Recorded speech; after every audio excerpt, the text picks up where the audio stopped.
নমস্কার।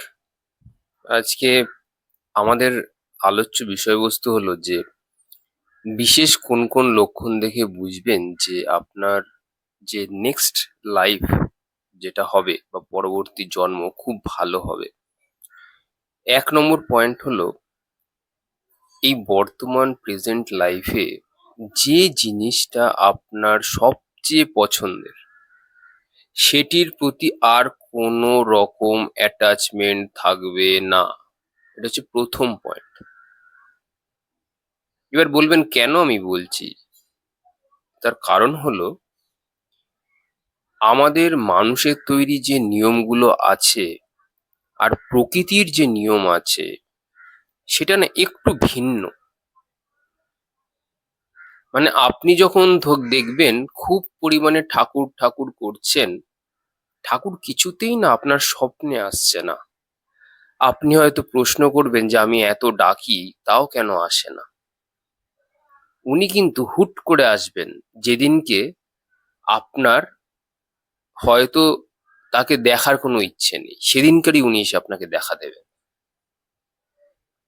এটাই প্রকৃতির নিয়ম। যেখানে বেশি লেট গো থাকবে, যেখানে বেশি ডিট্যাচমেন্ট থাকবে, কারণ ঠাকুরও চায় আপনার মধ্যে থাকা যে অ্যাটাচমেন্টস গুলো আছে সেখান থেকে আপনি মুক্ত হয়ে যান। সেটা যা কিছু হতে পারে, সেটা বস্তু হতে পারে, সেটা আপনার সুর হতে পারে, যে কিছু হতে পারে, যা কিছু হতে পারে। নেক্সট হচ্ছে ২য় নম্বর যে পয়েন্ট, আপনি যে কোনো জিনিসকে খুব সহজে ছেড়ে দিতে পারছেন।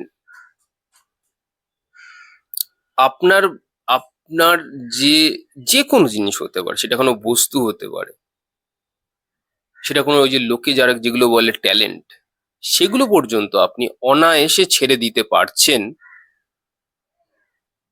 তখন দেখবেন আপনার জীবনে বিরাট বড় একটা পরিবর্তন আসবে।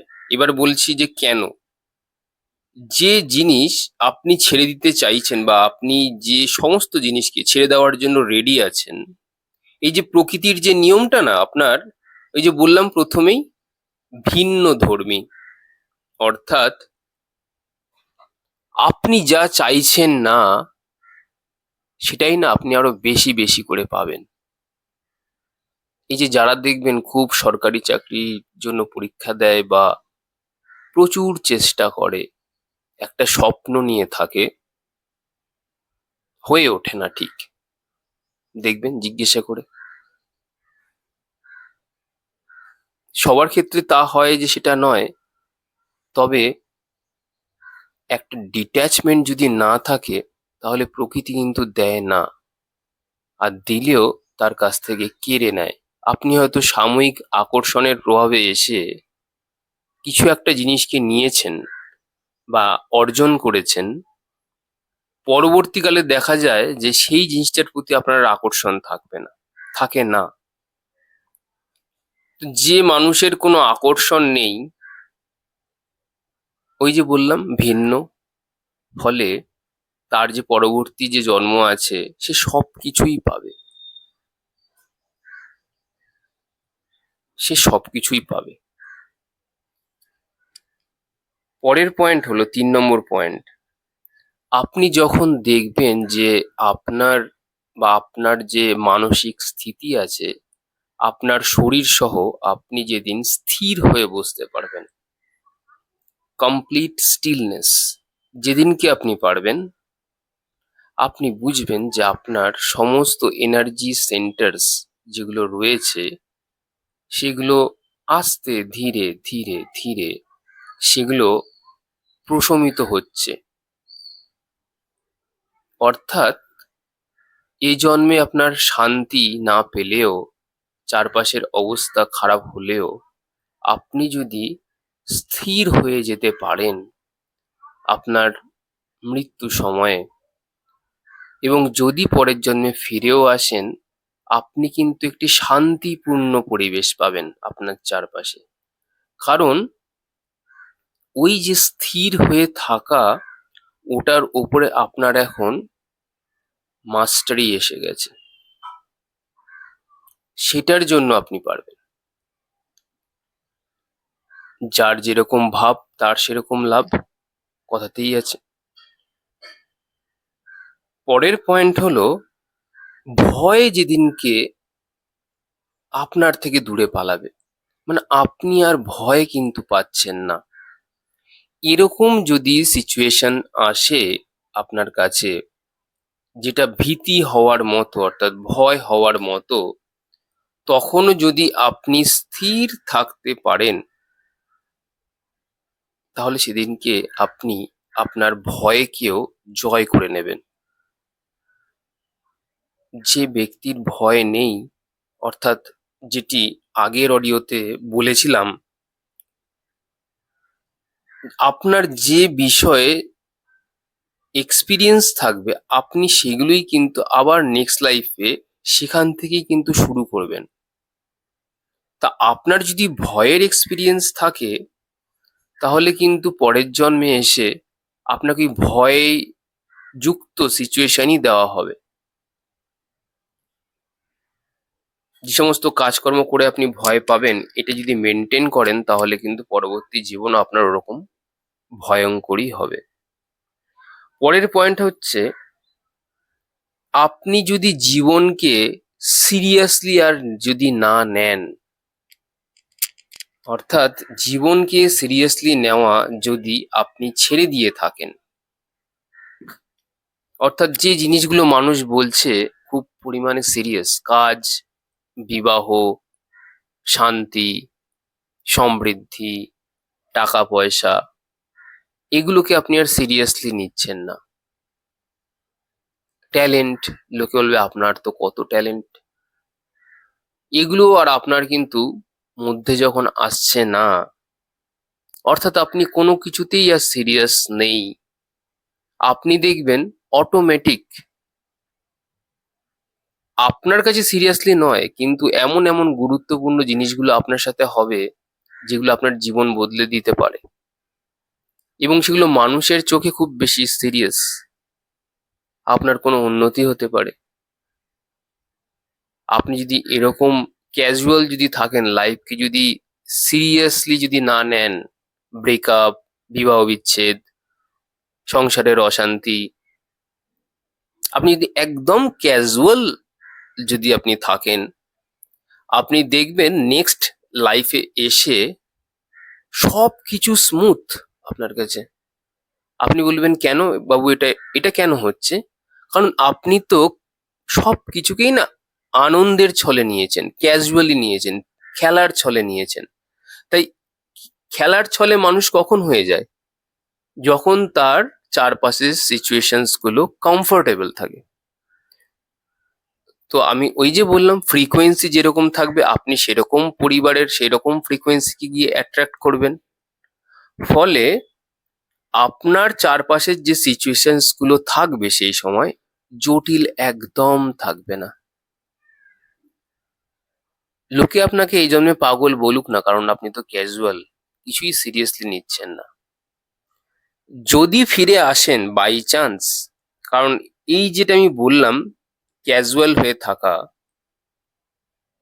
খুব কম মানুষের মধ্যে এত ক্যালিবার হয় যে সবকিছুকে ক্যাজুয়ালি নেয়। যদি এরূপ ব্যক্তি ক্যাজুয়ালি সবকিছুকে নিতে থাকে, এই ব্যক্তির অ্যাকচুয়ালি নো রিটার্ন ব্যাক, মানে এই ব্যক্তি অ্যাকচুয়ালি মুক্ত আত্মা, তার ফিরে আসার চান্স খুব কম, 0.1%।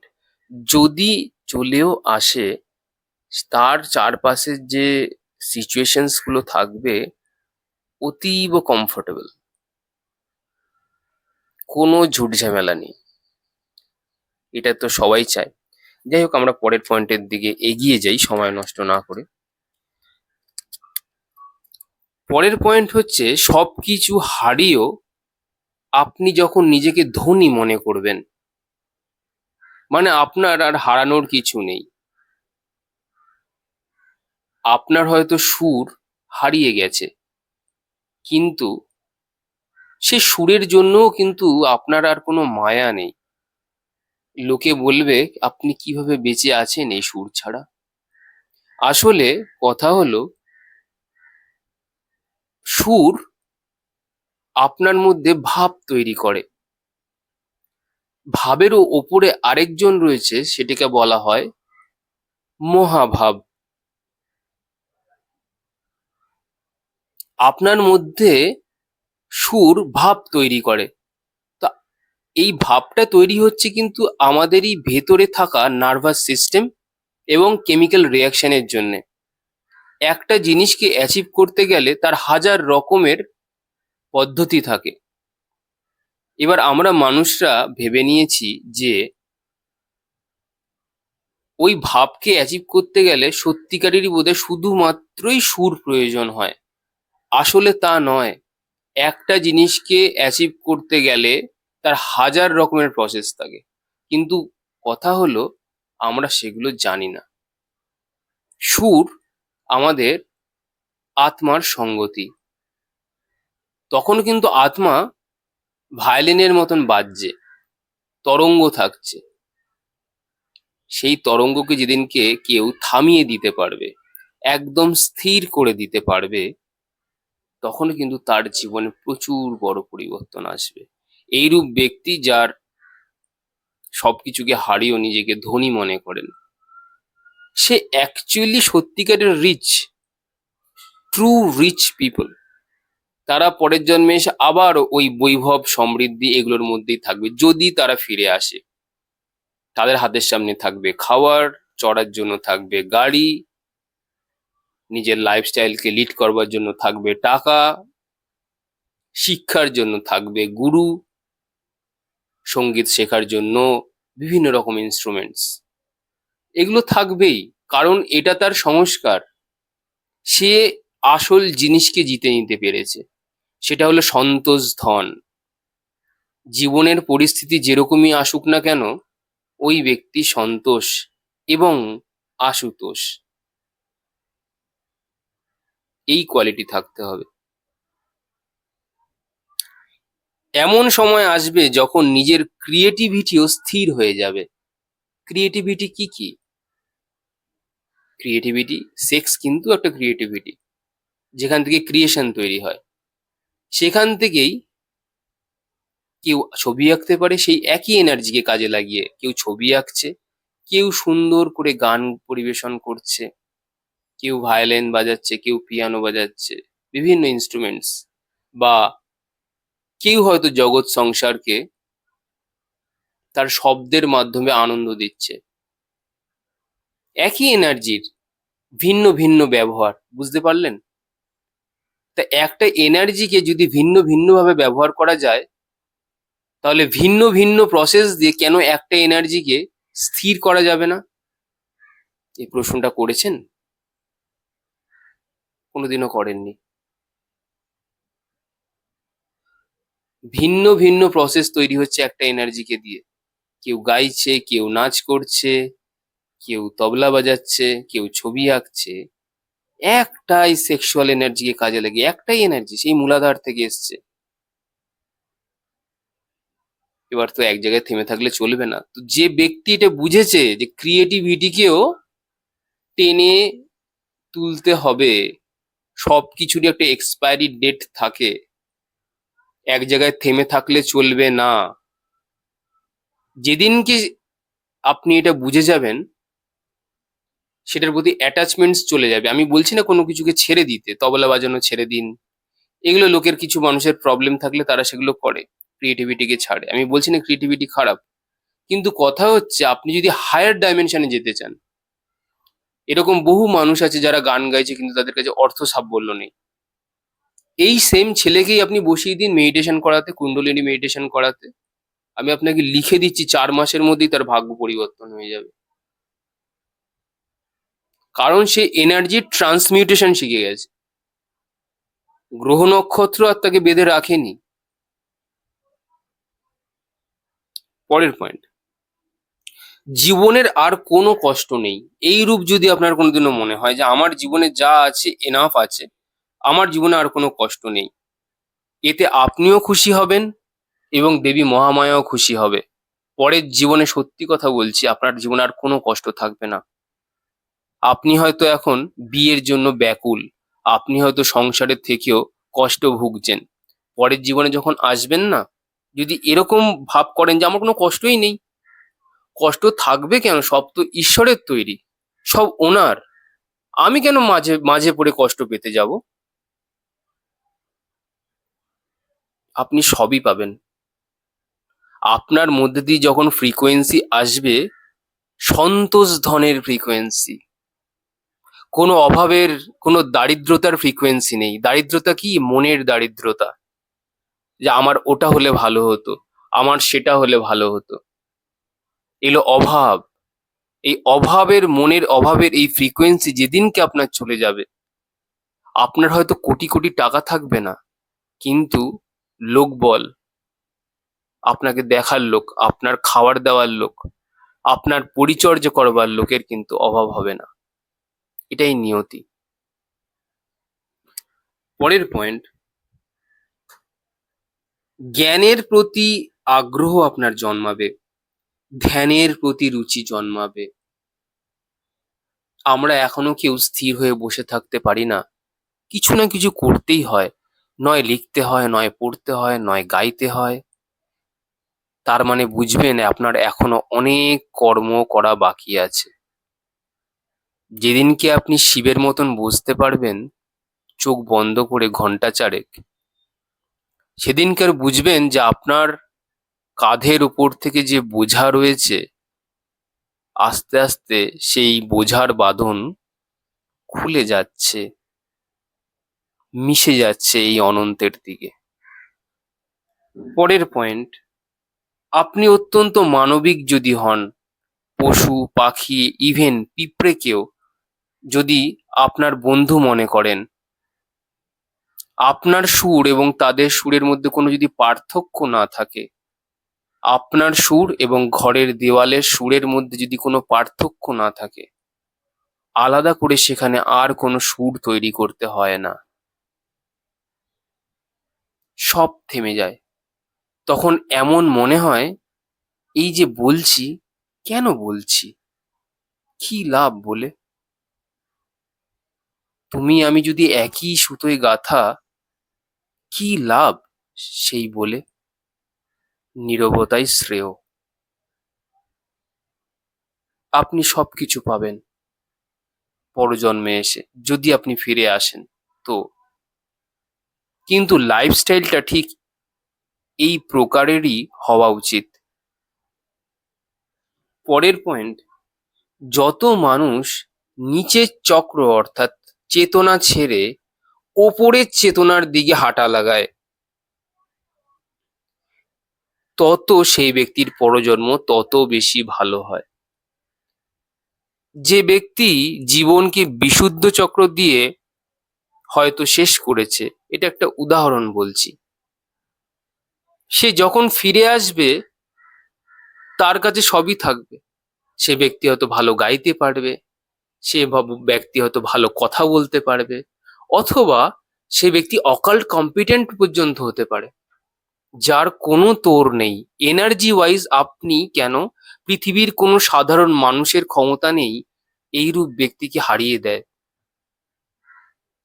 কিন্তু যেহেতু বিশুদ্ধ চক্র থেকেই এই ব্যক্তির জীবন শুরু হয়েছে, এগুলো তো তার থাকবেই, কিন্তু তাকে জীবন দেওয়া হয়েছে এবার মুক্ত হতে। বিশুদ্ধ চক্র থেকে সহস্রার অব্দি যাত্রা। এক জায়গায় থেমে থাকলে কি হয়? এগিয়ে যেতে হয়। বিশুদ্ধ চক্রকে ছেলে, অর্থাৎ গলাকেও বন্ধ করে দিয়ে স্থির হয়ে সহস্রার পর্যন্ত যাত্রা। মনে রাখবেন, মুক্ত হতে গেলে কিন্তু সব কিছুকে ছাড়তে হবে, শেষ পর্যন্ত ঈশ্বরের হাতটাও কিন্তু ছাড়তে হবে, সেই ইচ্ছেটাও ছাড়তে হবে। দুনিয়াদারি তো প্রথমে ছাড়তে হবে, তারপরে ঈশ্বরকেও ছাড়তে হবে। এটাই হচ্ছে কঠিন সত্য এবং নির্মম সত্য। ঈশ্বরকেও মুক্তি দিয়ে দেওয়া। সারা জীবন যাকে আপনি ডেকে এসেছেন, আজকে তাকেও মুক্ত করা হলো। কঠিন সত্য, হয়তো আপনারা আমাকে গালাগাল করবেন, কিন্তু এটাই সত্য। শেষ পর্যন্ত এটাই করতে হবে, একদম শেষে গিয়ে তবে সেটা একদম। পরের পয়েন্ট হচ্ছে, যে ব্যক্তি সবসময় হাসি খুশি থাকে, চিয়ারফুল থাকে, পরের জন্মে যদি সে ফিরে আসে, হাসি খুশি মানুষদেরই পাবে, যারা সবসময় ইয়ার্কি ঠাট্টা নিয়ে ব্যস্ত। পরের পয়েন্ট এবং শেষ পয়েন্ট, কোনো ব্যথাই এই ব্যক্তির কাছে আর কোনো ব্যথা নয়, সব যেন ঈশ্বরের প্রসাদ। সব প্রসাদ দিয়েছে ঈশ্বর, সব ভালো ভালো প্রসাদ।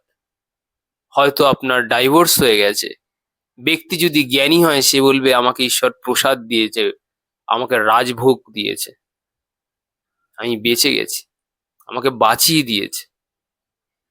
হয়তো এর থেকেও বেশি কোনো ভয়ঙ্কর কিছু হওয়ার ছিল। যে ব্যক্তি আজ্ঞাচক্রে আছে সে বুঝতে পেরে যাবে যে আমার সাথে কি হতো আর সেখান থেকে আমি কি থেকে বেরিয়ে এসেছি। তো যাই হয় অত্যন্ত মঙ্গলের জন্য হয়। আপনারা সবাই ভালো থাকবেন, আর যারা অ্যাস্ট্রোলজিক্যাল কনসালটেশন বা গাইডেন্স নিতে চান তারা চ্যানেলে দেওয়া ডিসক্রিপশন নাম্বারে যোগাযোগ করতে পারেন। আজ আসি।